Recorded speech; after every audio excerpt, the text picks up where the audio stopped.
Hello, I'm Linda Graham, author of Resilience, Powerful Practices for Bouncing Back from Disappointment, Difficulty, and even Disaster. In this series of conversations on resilience, you'll be learning from many experts offering practices that are helpful to them in recovering their own resilience. In this conversation with Dr. Christine Carter, we're learning the importance of cultivating if-then plans for coping with stressors in our lives that are fairly predictable, and the importance of cultivating an acceptance practice of the circumstances that are actually occurring and the emotions that they're triggering before bulldozing through life to move on. Welcome to this conversation exploring resources for recovering resilience. Today I'm talking with Dr. Christine Carter. Christine is the author of The Sweet Spot, How to Achieve More by Doing Less and Raising Happiness. She's a sociologist and senior fellow at UC Berkeley's Greater Good Science Center, where she uses scientific research to help people not only cope with the pressures of modern life, but to truly thrive.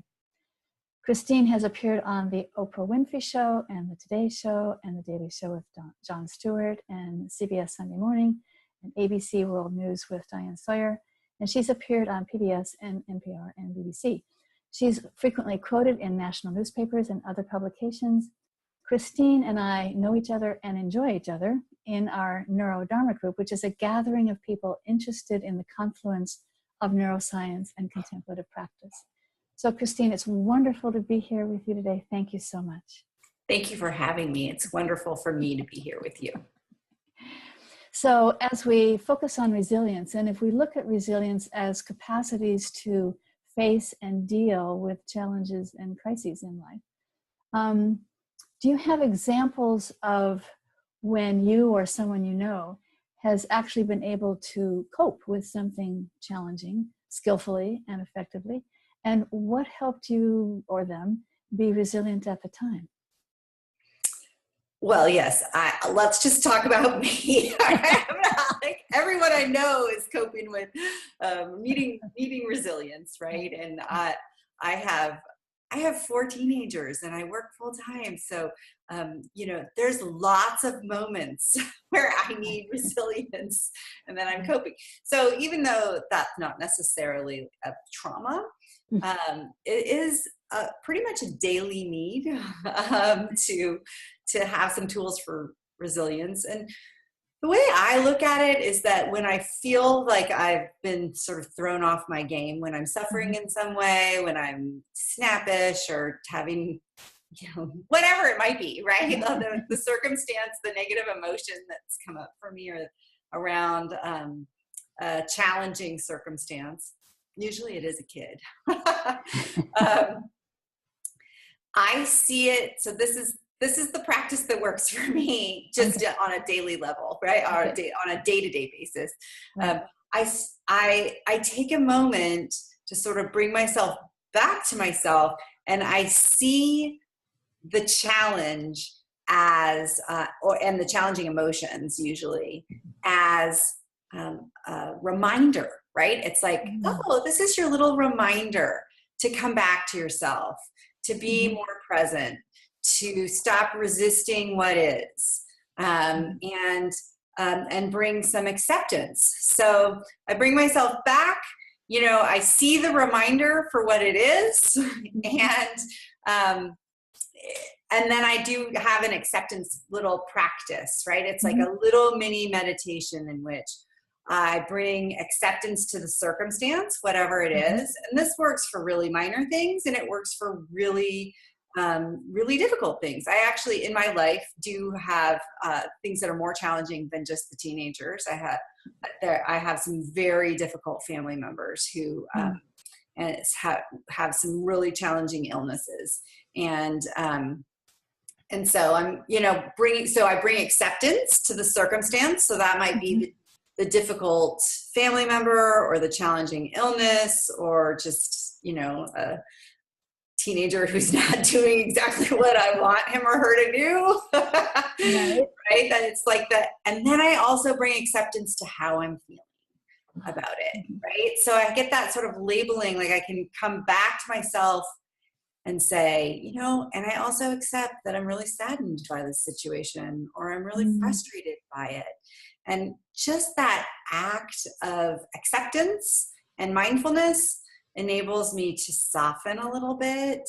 And that, ironically, that softness brings me great strength in these challenging things. So if you use the event or the person as a cue, as a reminder to do this practice, do you recommend for people cultivating these practices ahead of time so that they're available even before the stressor or the emergency arises? I think that that's essential. And what's, at least in my life and in pretty much all of my clients' lives, most of our daily, the daily sorts of circumstances, or maybe weekly or monthly sorts of circumstances that require these practices, that require resilience, they're actually very predictable, right? We can sort of sit down and make a list of the things that are going to tick us off in the upcoming, or throw us off our game, or make us feel overwhelmed and stressed or whatever. We actually know, even though we behave as though we're surprised every single time, because it's like, this is not supposed to happen, right? Like, because we don't like it, right? But that doesn't mean that it's not predictable. And so, I mean, as you all know, as research shows, that if we make if-then plans around the things that we know are going to come up for us, we become much more likely to actually do those things. So, so when I say that I have like this little acceptance practice, I actually have it written down, right? Like a little mantra. I got it from Martha Beck. And I saw it in one place and she taught it in another place. And then finally I was like, you know what? I wrote it down. It's on my phone. I can access it wherever. Now it's totally memorized. Like I don't need it anymore. Right. But for a while it was like, okay, I'm going to read to myself. I allow the circumstance to be as it is right now. I allow my resistance to be, or my feelings to be as they are right now. So yes, I think planning is essential. It's an advantage that we have cyclical types of suffering, right? It's very predictable. And when an obstacle like that is predictable, well, we have this great option. We can make an if-then plan, if so-and-so says something rude, then I will blah, blah, blah. So can you share with us what that acceptance mantra is or something? Yeah. So it actually has three parts. The first part is around circumstances. And so it's just as I inhale, I think I allow the situation or circumstance or person, right? I allow the situation to be as it is right now. And then as I exhale, I say, I surrender my resistance to the situation as it is right now. And I try and do that about 5 times as I'm breathing slowly. And then I switch to my emotions. I take a moment to be like, okay, how am I really feeling about this? And sometimes I'm just really feeling resistant, even though I'm doing an acceptance meditation, right? And so it's like, I allow my feelings to be as they are right now. And I can be really specific, right? I allow my resistance and my frustration, or sometimes it's just like the helplessness or however it is I might be feeling. Right. I allow my feelings to be as they are right now. And then I surrender my resistance to the feelings as they are right now. And then the third piece I added from Kristen Neff's work, which I'm sure you know. And that is like, I just sort of take a moment of like I look for the common humanity in it all, right? So I'm like, every mother everywhere has felt this way before. Like, this is not just me. I am not alone. I am human. And that works really, really well when I'm frustrated with myself too, right? Like every person has made this mistake before and they feel ashamed or they feel whatever might be going on. Right. So given that practice and you can predict and you have your if-then plans, what do you do or what do you suggest to people when really something is overwhelming? The resilience is nowhere to be found and people can feel kind of stuck or overwhelmed. And what can be helpful then? Yeah, that happens to me as well, and all of my clients, right? Because when we get triggered, we just get overwhelmed with the emotions and everything. And so that's where like you kind of skip right to the self-compassion. It's like, wow, I'm really like not in control. I really feel not in control right now of the circumstance, of my feelings, of my reactions. I'm watching myself. I try and watch myself, right? I try to just watch what's going on. And often when I'm watching what's happening, what I'm seeing is I'm not doing the thing that I want to do, right? I can see how it's not working out for me, right? And it's like, I'm doing this thing. It's not working out for me. I can't stop, right? Once again, that's because I'm human, right? So instead of becoming really critical, which ups the stress of a situation, I allow myself to just see my humanity in the whole thing. And it's like, I'm also going step away, just back away, like in any little way that I can back away from the situation to get myself some clearance, right? If I can leave the room for 30 seconds, that's a win. If I can, before going back in and say, and another thing, right? Or whatever, but it's like, so every time I have a little microscopic win, like leaving the room for only 30 seconds, I try and be like, yay, I did it, 30 seconds, okay, back in, right? But then, because that reward system, as we know, is really important. Right. So it is inherently, in a weird sort of way, rewarding to be kind of out of control, to be triggered, to not be like mindful and doing an acceptance meditation, right? There's something that's much more gratifying about yelling or other like self-destructive kinds of things, right? They give us a sense of power, false power probably. They help us feel more in control, which deals with some of the fear. I mean, there's a lot of things reasons that we do these things. And so to try and reframe the win, to give back some of the power when we sort of step away from that, I think is important to just like have a little like, yay me. I know I only did it for 1 second, but I did it, right? Like I noticed, right? So in a sense, you're claiming your resilience, even for that 1 second, even for 30 seconds. Yes. I love the way you just said that. I never thought of it that way, but that's exactly what it is. It's like, and that's the way it feels too, right? It's, I'm claiming, it's like I'm putting myself in touch with the part of myself that is resilient, right? I'm not only my out of control reactions to things, I am also resilient. And so, it's like, okay, if we could just move these things, keep them both in view, I can see that I'm not just one thing.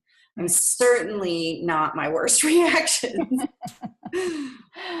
So in the few minutes we have left here, any additional thoughts or insights about resilience, especially things that we may not normally think of or associate with resilience?